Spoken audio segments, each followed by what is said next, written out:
Americans that somebody sitting in. You continue to watch these tensions in Eastern Europe continue to rise there. U.S. intelligence indicating Russian President Vladimir Putin has given the order to invade Ukraine. President Biden saying, yes, he believes Putin has made up his mind. How could this actually have an impact on you here in the U.S.? Let me bring in now for a look at this is New York Congressman John Katko. Sir, welcome back to the program here. And I want to start.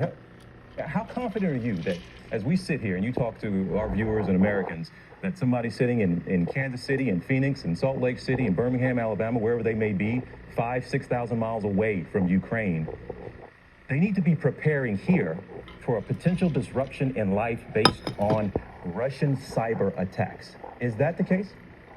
Buy puts, baby. There's no question that's the case, and especially will be the case if Russia goes into Ukraine and we do enact swift and severe sanctions, as this administration is saying. And that's why at the Homeland Security Committee, which I'm the ranking member of, we've pushed very hard to make sure that the cybersecurity structure within the Homeland Security is working hand in glove with the private sector, encouraging them and helping them make sure that their networks are as secure as possible, because that is critically important going forward. You said make it's sure. really new modern warfare, TJ. Yeah, and you said their organizations, banks, companies, U.S. companies have been getting those warnings, but as safe as they possibly could be. Why aren't they always as safe as they could be anyway, and having nothing to do with whether or not there's tensions in Eastern Europe?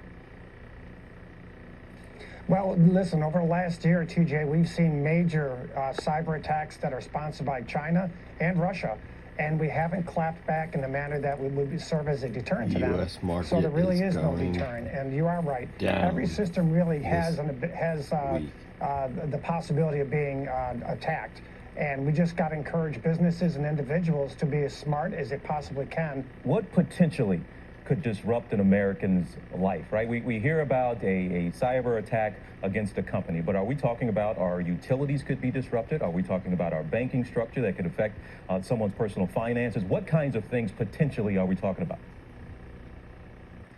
Well, I don't want to sound like a doomsdayer, but listen, everything is vulnerable until we make sure that they're ultimately secure. And we've already seen the pipeline disruption with the Colonial Pipeline attack last year, and what that meant for gas supplies in the Eastern Seaboard. A lot of oil earnings this week. Yes, our utilities are vulnerable. Yes, our financial institutions are vulnerable. Have you seen anything yet that indicates that Russian players are starting to ramp up any type of cyber attacks, or we just waiting that we know it potentially could happen? Or are you seeing evidence that it's coming? It's already happened in Ukraine, and it's a prelude to any invasion. And that's, like I said earlier, it's really a kind of the modern warfare model. We have a huge cyber command within our military structure now, because for that same reason, it has both offensive and defensive capabilities. And Russia has already done major cyber attacks within the Ukraine.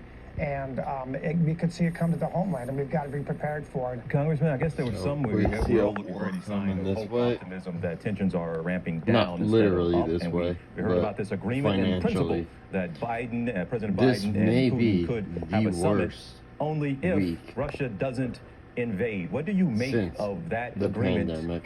This is going to be a bloodbath. Is one. What do you make of that? Good luck, all.